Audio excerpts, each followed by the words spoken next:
여러분 안녕하십니까. 3월 31일 금요일 넘치는 우리 교회 매일 묵상을 시작하도록 하겠습니다. 오늘 본문 말씀은 마태복음 26장 1절부터 16절까지 말씀입니다. 마태복음 25장에서 예수님께서 천국에 대한 이야기들을 우리에게 해 주셨습니다. 열천리의 비유, 또 달란트의 비유, 양과 염소의 비유를 통해서 우리에게 깨어서 준비할 것, 충성스럽게 할 것, 그리고 양과 염소를 구별하듯이 의인과 악인을 구별할 것들을 우리에게 말씀해 주셨습니다. 그리고 이제 시간이 이제 지나가는 거죠. 그래서 마태복음 26장은 일련의 사건들로 진행이 됩니다. 여기서 중요한 것이 하나 있는데, 이 마태복음 26장은 시간의 순서대로 배열되어 있는 것은 아닙니다. 오늘 우리가 살펴볼 이 사건들이 세 개가 있거든요. 첫 번째는 대제사장들이 모여서 예수님을 죽이기로 계략을 꾸미는 것, 그리고 향유를 부은 여인의 사건, 그리고 유다의 배반, 이렇게 되어 있는데, 이게 마태복음의 26장에 기록되어 있는 것은 시간의 순서대로 기록되어져 있는 것은 아닙니다. 마태가 의도적으로 배열을 다시 했는데, 그 이유는 뭐냐면 예수님이 우리의 구원자이시다라는, 그리고 마지막 일주일이 그것을 보여준 절정이다라는 것을 우리에게 알려주기 위해서 그렇게 시간 순서를 약간 변경했습니다.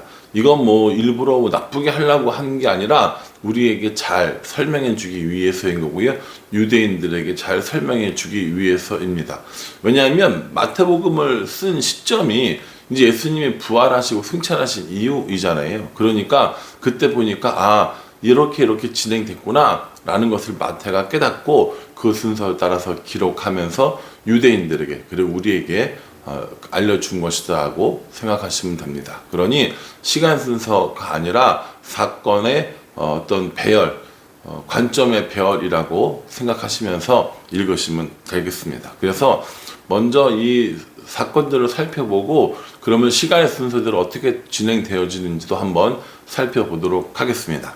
26장 2절에 보면 예수님께서 이틀이 지나면 유월절이라 이렇게 말씀해 주십니다. 6월절이 얼마 남지 않았네 라고 이야기를 해 주신 거죠. 그러니 우리는 이 6월절이라는 것을 굉장히 중요하게 생각해야 됩니다. 지난 수요일에 제가 예수님의 행적에 대해서 이야기를 하면서 시간의 기준이 뭐라고 그랬죠? 6월절이라고 했습니다. 6월절을 그때 자세하게 설명을 한번 더 드렸었으니까 오늘은 생략하기로 하고, 이 6월절이 예수님의 사역의 중요한 기점이 되는 거죠.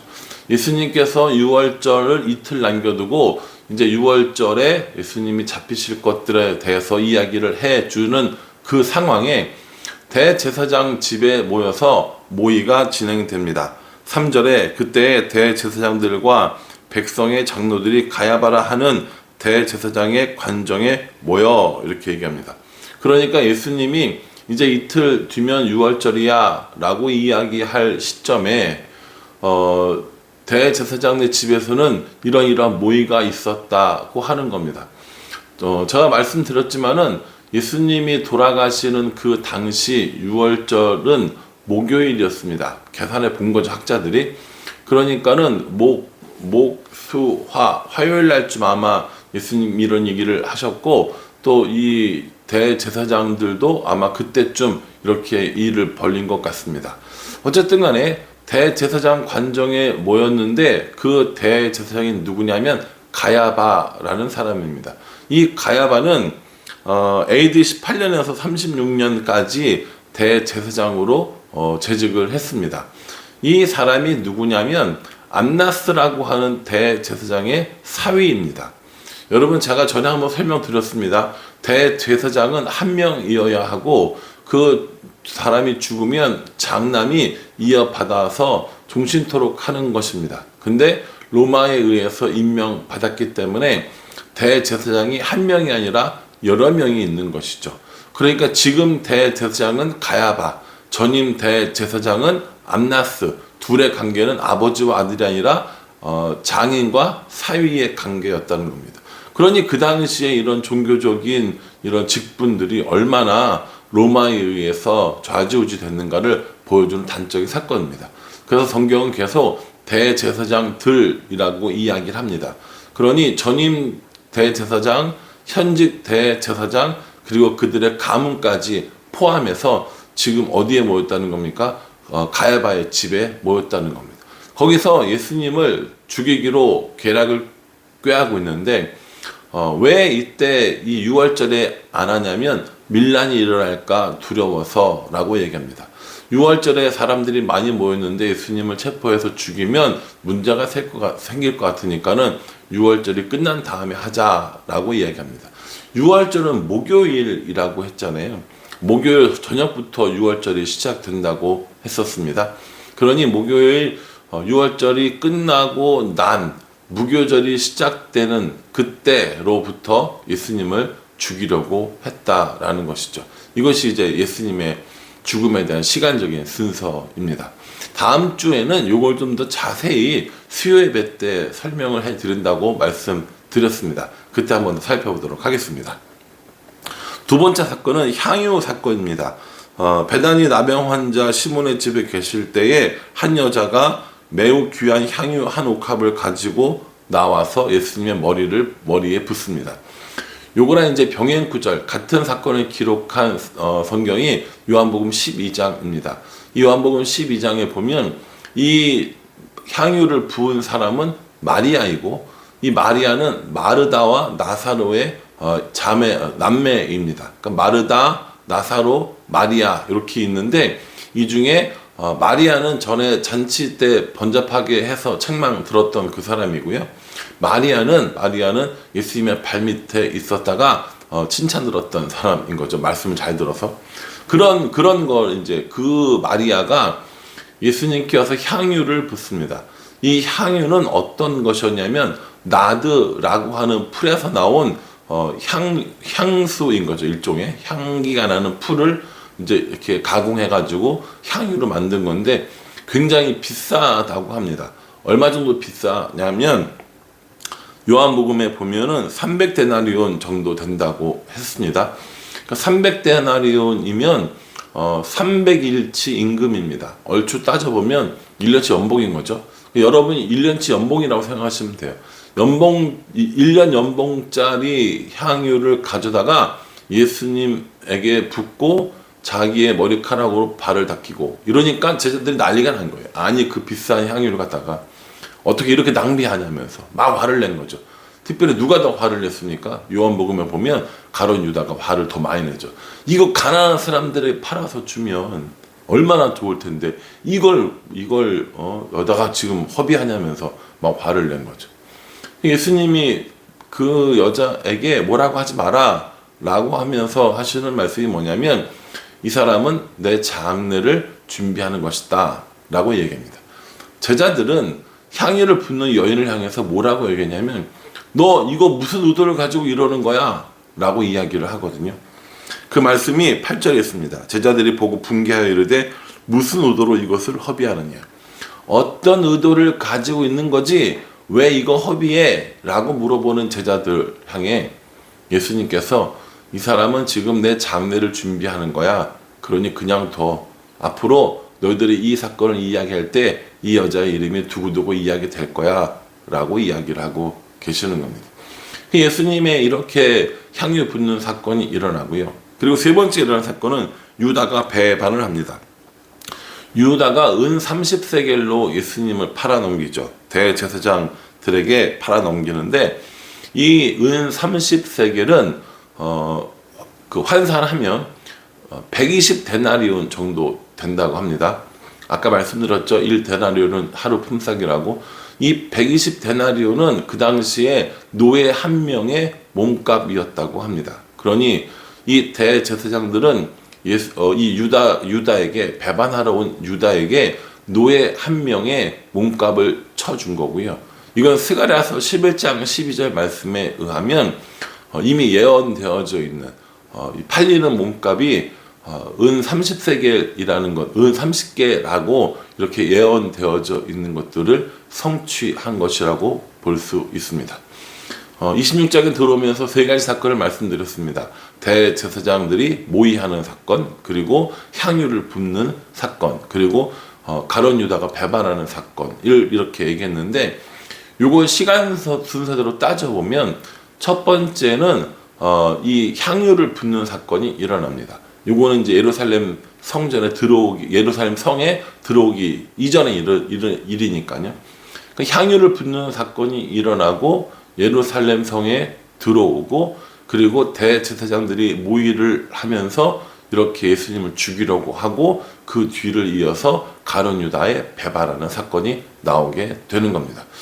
여러분, 이런 일련의 사건들에 대해서 시간 순서대로 하는 것들은 다음 주 수요 예배 때 예수님의 마지막 일주일 그 행적을 살펴볼 거고요. 우리가 이제 계속해서 매일 묵상을 보면서 예수님의 고난 주간의 행적들을 살펴볼 텐데, 그때는 시간의 순서가 아니라 그 행적 중심으로 보려고 합니다. 마태복음이 그렇게 기록되어져 있기 때문인 거죠. 자, 이제 예수님이 고난 당하시고 또 십자가에서 죽으시는 그 사건들이 진행되어지고 있습니다. 여러분, 고난 주간이 되면 우리는 예수님의 고난을 깊이 묵상하려고 애쓰고, 또 고난 주간에 예수님과 함께 고난 당하려는 그런 시도들을 합니다. 필사 성경을 쓰기도 하고요, 미디어 금식을 하기도 하고요, 요즘에는 탄소 배출 금식 이런 것들도 있더라고요. 여러 가지 이런 것들을 통해서 예수님의 고난을 기억해 보려고 합니다. 예수님의 고난이 정점에 이를수록 우리가 기억해야 되는 건 예수님의 이 고난이 어디서부터 온 것인가 하는 겁니다. 예수님이 얼마나 많은 고난을 당했는지, 또 그런 고난의 이유가 무엇인지 깨달을수록 나를 위해, 나의 죄를 위해 오셨음을 기억하는 것, 이것이 고난 주간을 맞이하는 우리들의 자세가 아닐까 생각을 합니다. 아마 여러분 한 2주간 정도, 아니면 짧으면 1주간 정도 내내 고난 주간 얘기를 할 겁니다. 고난을 이야기하고 또 십자가를 이야기하고 그렇게 얘기를 할 겁니다. 저도 물론 그렇게 설교를 준비했고요. 그러면 그렇게 하는 이유가 뭐냐는 거예요. 결국 예수님의 고난이 나의 죄로 인함이라는 것을 기억하기 위함입니다.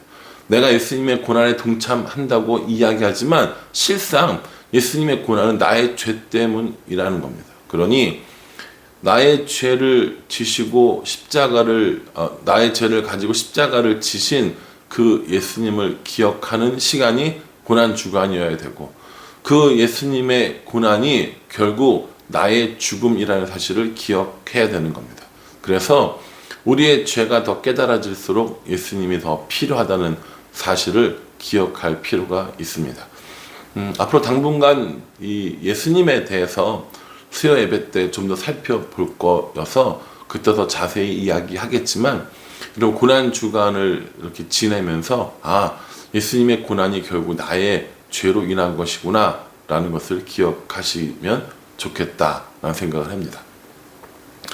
저는 오늘 이 말씀을 묵상하면서 예수님의 고난 당하심, 그 고난 당하심은 예수님의 죄가 아니라 다른 사람의 죄, 특별히 나의 죄라는 부분을 좀 더 이렇게 묵상하게 되었습니다.